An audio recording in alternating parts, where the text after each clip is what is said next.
놀라운 은혜를 경험하는 시간이 되기를 원합니다. 개인적으로 이 말씀을 묵상하면서 어, 참 가슴이 먹먹해짐을 느꼈습니다. 아버지의 마음과 아들의 마음이 다 같이 느껴지는 그런 본문의 말씀을 우리 가운데 소개해 주고 있습니다. 우리가 먼저 이 본문을 살피기 전에 지난 이야기들을 잠깐 짧게 나누겠습니다. 어, 야곱이 가나안의 땅에 조차 기근이 이르렀을 때 그의 아들 10명의 형제들을 애굽으로 보내게 됩니다.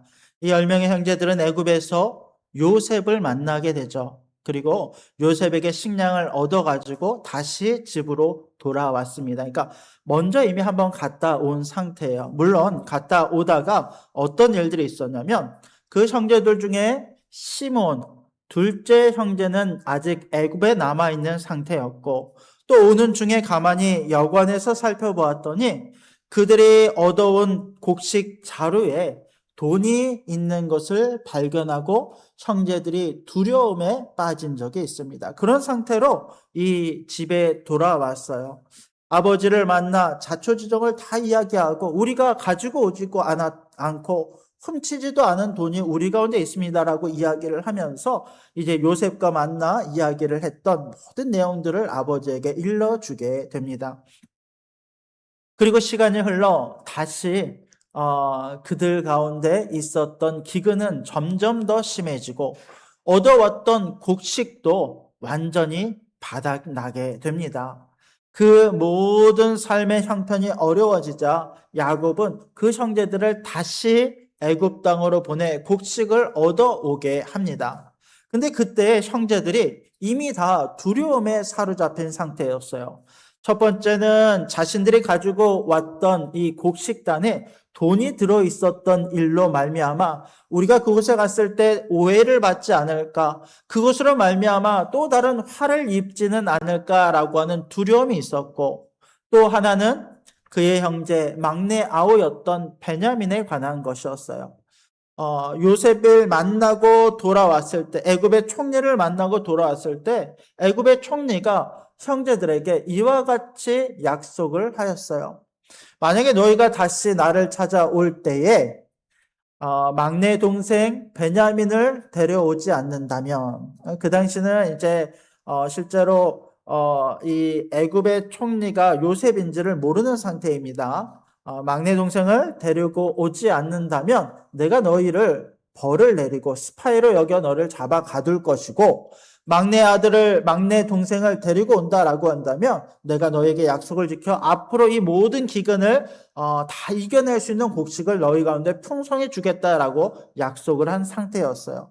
그런 상태에서 이 형제들은 막내 동생을 데리고 가지도 못하고 또 다시 이 곡식을 얻으러 가지도 못하는 그런 진퇴양난의 상태에 빠지게 됩니다. 그때 유다가 나서게 되었죠. 유다가 자신의 생명을 담보하여 내가 무슨 일이 있어도 베냐민을 다시 아버지께로 데려오겠습니다라고 약조를 합니다.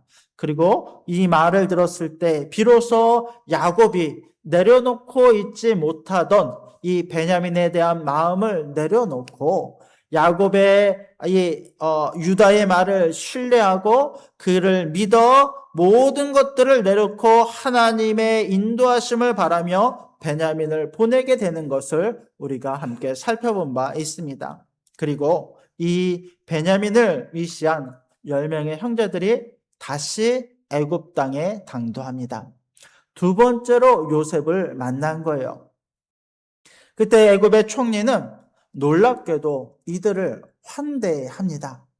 좋은 양식을 내어주고 할 수 있는 대로 애굽에서의 큰 잔치를 벌여서 이 형제들이 그곳에서 먹고 마시며 넉넉히 평안함을 누릴 수 있는 모든 조건을 그들 가운데 베풀어 줍니다. 여러분, 형제들의 마음을 한번 생각해 보십시오. 원래 형제들은 두려움에 사로잡힌 채로 애굽 땅을 찾았어요. 베냐민이 어떻게 될까 두려워하는 마음도 그들 가운데 있었습니다. 그런데 그 모든 것이 기우였어요. 애굽 총리를 만난 이후로부터 모든 것이 완벽하게 흘러가기 시작합니다. 애굽으로부터 받은 대우도 그러했고 그들이 이전보다 더 많은 곡식을 얻어갔고 그 모든 것들에 대한 만족감을 가지게 된 그런 상태입니다. 그런 상태에서 요셉이 이들을 집으로 돌려보내게 됩니다. 이들은 이 모든 것들을 나귀에 태우고 또 짐을 짊어지고 자신의 가나안 땅으로 돌아가기 시작합니다. 근데 이 중간에 요셉이 한 가지 사건을 꾸미기 시작합니다. 우리 1절과 2절 말씀을 같이 한번 읽어보도록 하겠습니다. 1절, 2절입니다. 시작.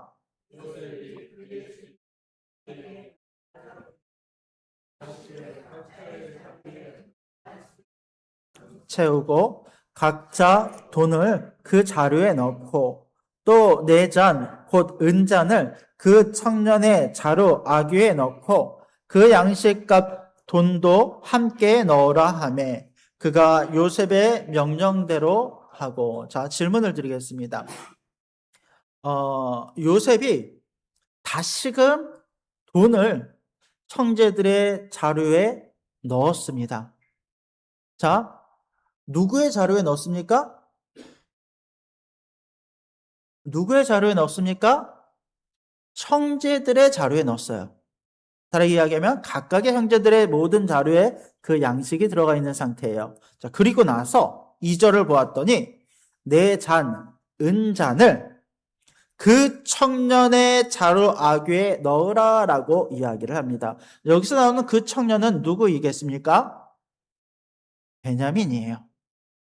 베냐민에게는 특별히 그 자루 안에도 양식값을 넣은 돈자루를 넣었을 뿐만 아니라 거기에 플러스해서 은잔을 그 자루 안에 넣었다라고 이야기하고 있습니다. 그리고 이 형제들이 애굽을 떠난 지 얼마 안 되었을 때 요셉의 청지기가 부지런히 이들을 뒤쫓아옵니다. 우리 4절 말씀을 같이 한번 읽어보겠습니다. 4절입니다. 시작.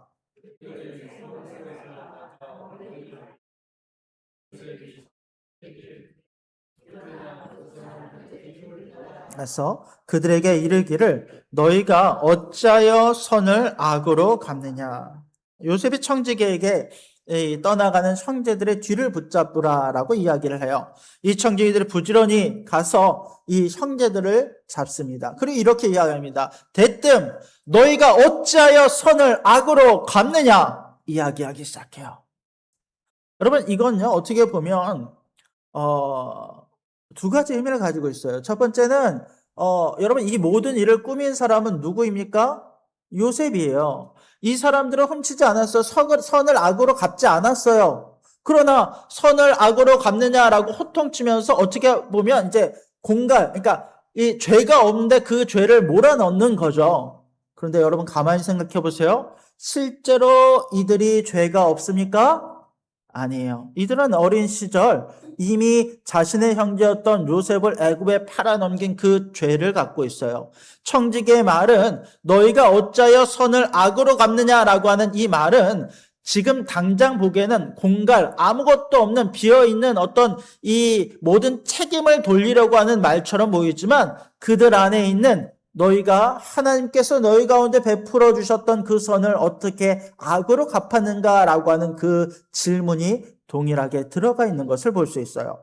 자, 이 이야기를 들었던 형제들이 깜짝 놀랍니다. 특별히 청지기가 너희가 내 주인이 사용하는 은잔, 이 귀중한 것을 너희가 가져갔는데 이것을 너희가 어떻게 가져갈 수 있느냐라고 강력하게 경고하고 강력하게 이야기를 하기 시작했을 때 이 이야기를 들었던 형제들이 굉장히 당황하면서 이렇게 이야기합니다. 우리가 결코 가져가지 않았습니다. 우리가 어떻게 감히 그런 생각을 할 수 있겠습니까? 그러면서 이 형제들이 확신에 찬 나머지 무엇이라고 이야기하냐면 9절 말씀을 같이 한번 봅시다. 9절입니다. 시작. 누구에게서 발견되든지 그는 죽을 것이요 우리는 내 주의 종들이 되리이다. 당신의 종들 중 누구에서든지 이것이 발견되면 그는 죽을 것이요. 우리는 내 주의 종들이 될 것입니다. 결코 우리는 그 일을 하지 않았습니다라고 이야기를 하면서 그에 대한 책임을 우리가 지겠다라고 이야기를 하고 있어요. 이때 청지기가 그들의 자루를 뒤지기 시작합니다. 나이가 많은 자에서부터 나이가 적은 자에 이르기까지, 즉 첫째였던 루벤에서부터 마지막 막내 베냐민에 이르기까지 모든 자루를 하나씩 뒤지기 시작합니다. 자, 그런데 이 잔이 누구에게서 나옵니까? 베냐민에서 나와요. 자, 12절 말씀 같이 한번 읽어봅시다. 시작.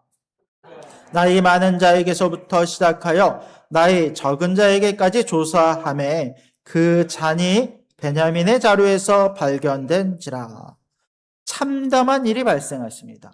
결코 있을 수 없는 일이 발생했어요. 이제 이 청지기 앞에 자신들이 주장했던, 자신들이 이야기했던 모든 것이 마치 이 사실과 관계없이 거짓인 것이 드러난 상태예요. 이들은 어떻게 하는가? 13절을 보았더니 그들이 옷을 찢고 그 참담한 마음을 옷을 찢음으로 표현을 하고 각기 짐을 나귀에 싣고 성으로, 이 애굽 성으로 다시 돌아갔다라고 이야기를 합니다. 그리고 그 앞에 이제 요셉을 세 번째로 만나게 되는 거예요.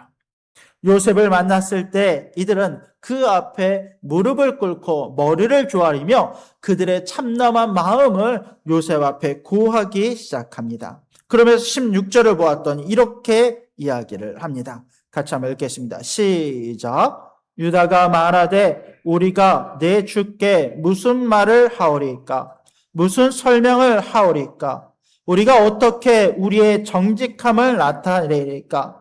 하나님이 종들의 죄악을 찾아내셨으니 우리와 이 잔이 발견된 자가 다 내 주의 노예가 되겠나이다. 유다 이렇게 이야기합니다. 내가 더 이상 무슨 설명을 하겠습니까? 어떻게 우리의 정직함을 증명할 수 있겠습니까? 이 죄악이 드러났으니 우리와 이 잔이 발견된 자가 다 주의 노예가 되겠습니다라고 이야기를 해요. 여러분, 이 구절에서 우리가 놓치기 쉽지만 굉장히 중요한 주어가 하나 들어가 있는 것을 발견하게 됩니다. 이 모든 죄악이 드러나게 된 것은 누가 드러나게 한 것입니까? 자, 말씀을 다시 볼까요? 이 종들의 죄악이 드러나게 된 것은 누가 이 죄악을 드러낸 것입니까? 놀랍게도 성경은 하나님께서 이 죄악을 드러내셨다라고 이야기를 해요. 여러분, 분명히 지금 요셉이 이 죄악을 찾아낸 거예요. 훔치지 않았지만 그들 가운데 숨겨졌던 은잔을 찾아낸 거예요. 근데 유다의 입에서 나오는 고백은 무엇이냐면 하나님이 종들의 죄악을 찾아내셨습니다. 여러분, 이건 오기가 아닙니다. 이것은 잘못 기록된 게 아니에요. 유다가 지금 자신들이 겪고 있는 이 모든 일에 대해서, 이 모든 죄악이 드러난 사건에 대해서 누가 이 일을 하셨다라고 고백하는 거예요? 하나님이 하셨다는 거예요. 지금 유다의 마음속에는, 여러분, 이거는 지금 자신들이 훔친 게 아니잖아요. 지금 이 죄악에 대한 이야기가 아닌 거예요. 표면적으로는 이 죄악에 대한 이야기였지만 이 요셉이, 이 애굽의 총리가 그 잔을 찾아내었을 때 유다의 마음속에는 과거의 자신의 인생이 파노라마처럼 쫙 스쳐가기 시작하면서 우리가 요셉을 팔아 넘겼던 그 죄악, 마치 우리가 죄가 없었던 그 요셉을 애굽 땅의 노예로 팔아 넘겼던 그 마음이 하나님께로부터 나의 모든 죄악에 발가벗겨져서 드러나는 그 마음을 지금 이 유다는 경험하고 있다는 거예요. 그리고 그는 고백합니다. 이 죄악이 만천하에 드러났으니 우리가 행했던 모든 일들이 비록 우리가 아무리 잊으려고 했고 우리가 벗어나려고 했던 과거의 그 모든 죄악이 이제 다시 우리 앞에 드러났으니 이제는 우리가 그 죄에 대한 책임을 피하지 아니하고 우리와 이 잔을 가져간 모든 이들이 당신의 노예가 되겠습니다. 라고 이야기를 하고 있어요. 17절을 보았더니 요셉의 대답이 더 놀랍습니다. 같이 한번 읽겠습니다. 시작.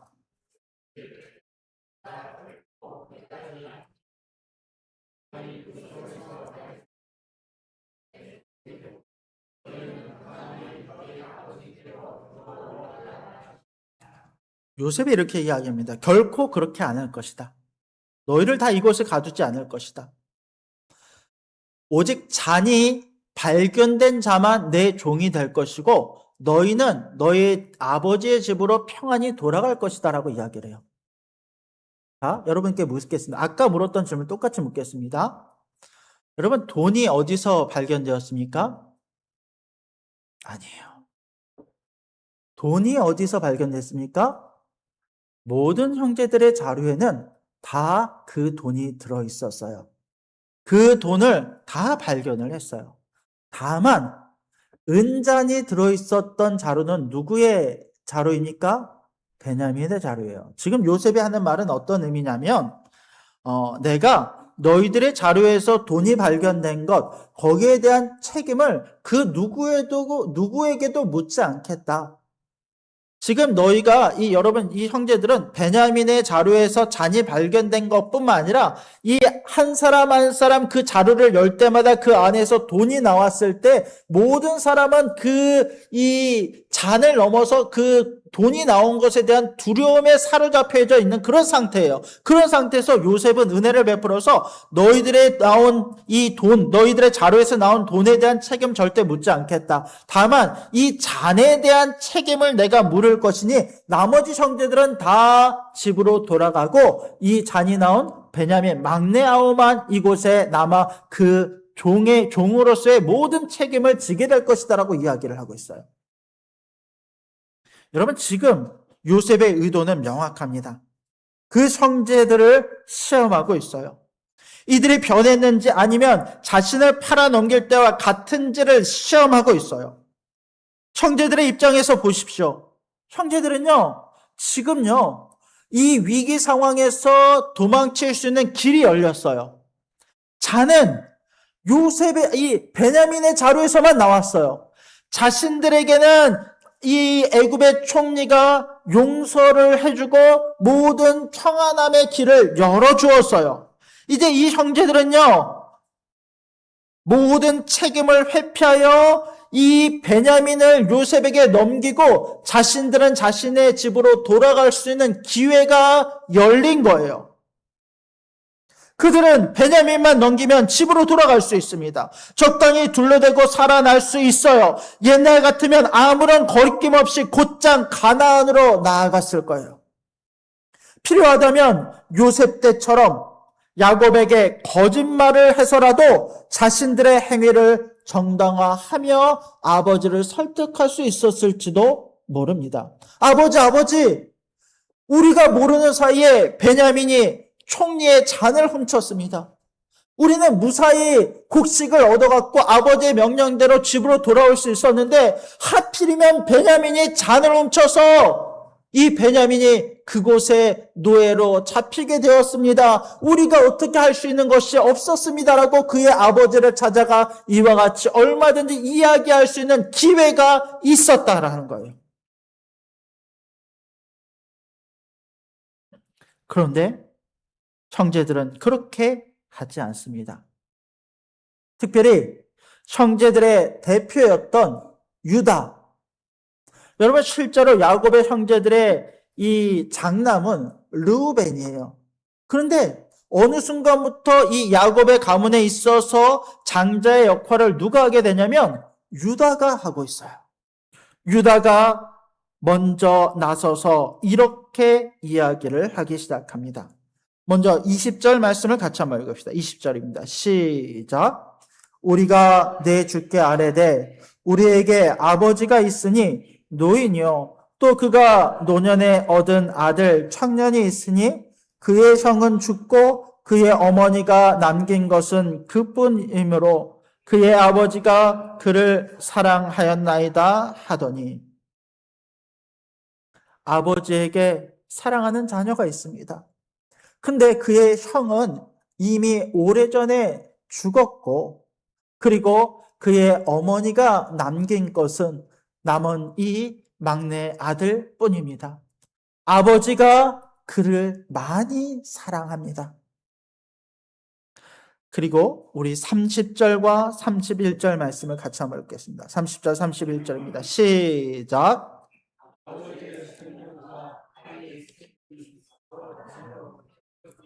이제 내가 주의 종 우리 아버지에게 돌아갈 때에 아이가 우리와 함께 가지 아니하면 아버지가 아이의 없음을 보고 죽으리니 이같이 되면 종들이 우리 종 우리 아버지가 신머리로 슬퍼하며 스올로 내려가게 함이니이다.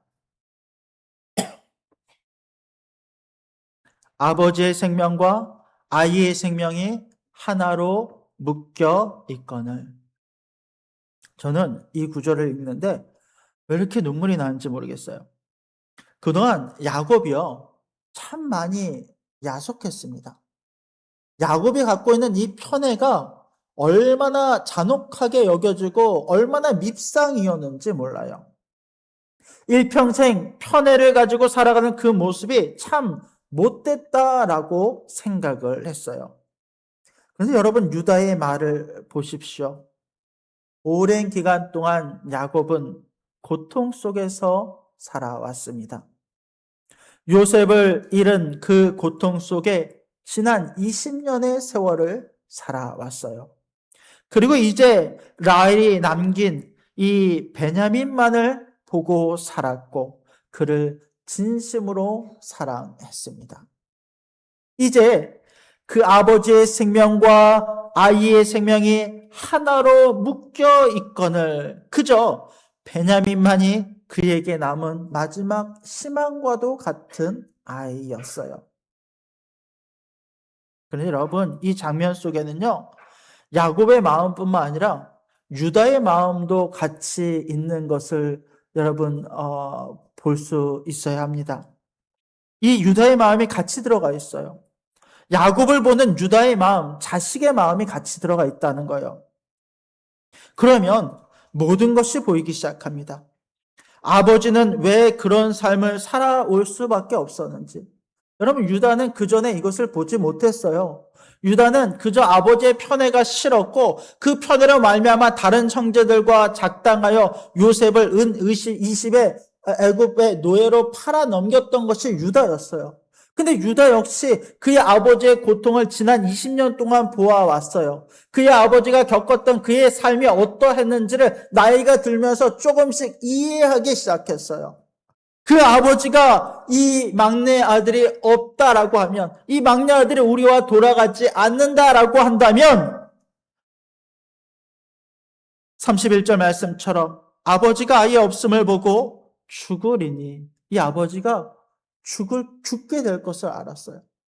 또 이렇게 되면, 아버지가 이와 같이 죽게 되면 종들, 우리가 아버지가 신머리로 슬퍼하며 스올로 내려가게 하는, 이 무덤으로 내려가게 하는 그 일을 자식된 우리가 하게 되었다라고, 우리가 그 일을 이제 아버지로 하여금 밀어 넣었다라고 이야기하고 있는 거예요.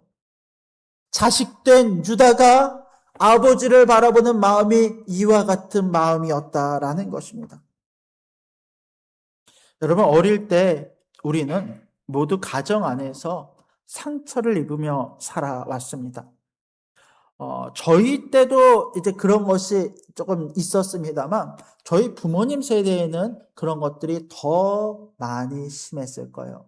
하물며 부모님이 그 부모님들에게 받았던 편애, 가정 안에서의 차별은 우리가 생각했던, 지금 세대는 이해하지 못하는 그런 시간들을 여러분들 겪으면서 살아왔을 것입니다. 부모님 시대에는 편애가 당연한 시대였어요. 무엇을 하든지 아들 위주, 장남 위주의 시대였고, 딸은 결코 인정받지 못하는 시대였습니다. 밥상도 아들 밥상, 남자들 밥상은 따로 차려야 됐고요. 학교도 딸은 대학은 고사하고 중학교, 고등학교도 제대로 다닐 수 없는 그런 시대였습니다. 그때는 그것이 이해할 수 없었어요. 아니, 지금도 그것을 이해할 수 없습니다. 그런데 그 당시에 아버지의 마음, 어머니의 마음은 우리가 또 다른 부모가 되니까 조금씩 이해가 되어지기 시작합니다. 그런 시대 상황에서 평생을 살아오셨던 부모님의 삶이 이제는 우리가 조금 어른이 되니까 조금씩 이해되어지기 시작하는 거예요. 아버지의 아픔, 어머님의 아픔이 느껴지기 시작하고 그 마음이 어떠했을지를 조금은 이제 느끼기 시작하더라라는 것입니다. 유다는 이렇게 이야기를 합니다. 만약 우리가 베냐민과 같이 가지 아니하면 아버지는 죽을 것입니다. 그는 베냐민을 정말로 많이 사랑하기에 아버지가 죽음 속으로 들어가는 그것을 이제 자식된 우리는 더 이상 볼 수 없습니다라고 이야기를 합니다. 과거에 아버지에게 요셉의 피 묻은 옷을 주며 아버지의 충격을 방관하며 살았던 그들이지만 이제는 이들의 마음속에도 그 형제였던 베냐민과 아버지였던 야곱을 품고 살게 되고 있다라는 것입니다. 그러면서 유다는 이렇게 결단합니다. 우리 32절, 33절 말씀을 같이 한번 읽겠습니다. 32절, 33절입니다. 시작. 내가 이를 아버지께로 데리고 돌아오지 아니하면 영영이 아버지께 죄짐을 지리이다 하였사오니 이제 주의 종으로 그 아이를 대신하여 머물러 있어 내 주의 종이 되게 하시고 그 아이는 그의 형제들과 함께 돌려보내소서. 야곱의 가문의 영적인 장자가 되었던 유다는 이렇게 이야기를 합니다. 이제 나로 이곳에 머물러 있게 하소서. 아버지가 사랑하는 이 막내 아들과 다른 형제들은 다 그 고향으로, 그 집으로 돌려보내게 하여 주시고 나를 이곳에 남겨 나로 하여금 그 모든 죄에 대한 책임을 지게 하소서. 유다는 완전히 변했습니다. 그는 요셉을 은 20에 팔아넘겼던 자였지만 이제는 자신을 담보로 하여 베냐민을 살리려고 하고 있습니다. 여러분, 이것은요, 단순히 동생을 아끼는 형의 마음 정도가 아닙니다. 이것은 성경에서 이야기하는 위대한 대속의 선언입니다.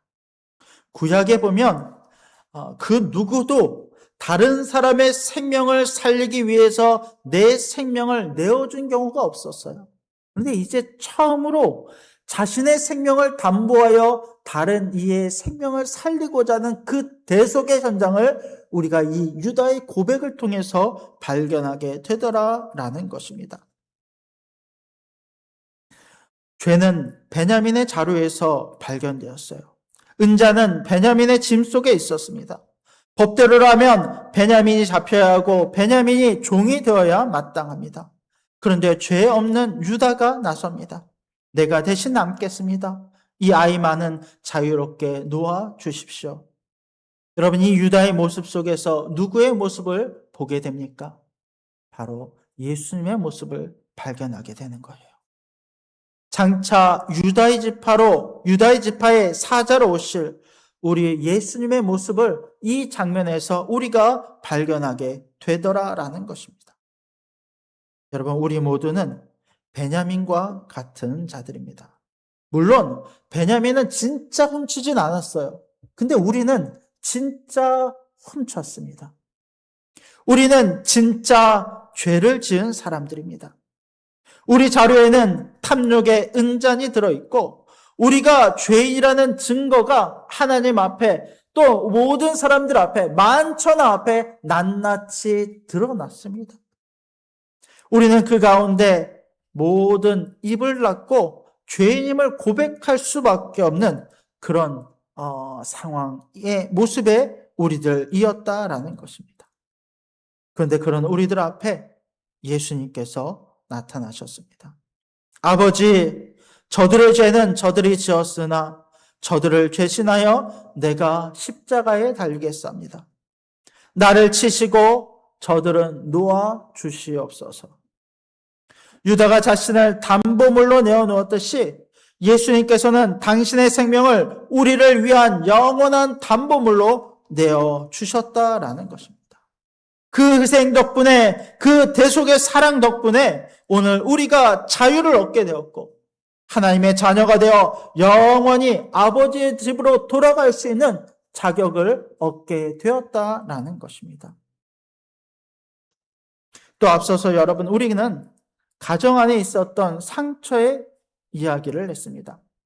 야곱의 편애, 그로 인한 형제들의 시기와 질투, 또 그로 말미암아 찢어진 가정들, 어쩌면 우리가 살아왔던 우리의 인생도 이와 다르지 않은 삶이었을 것입니다.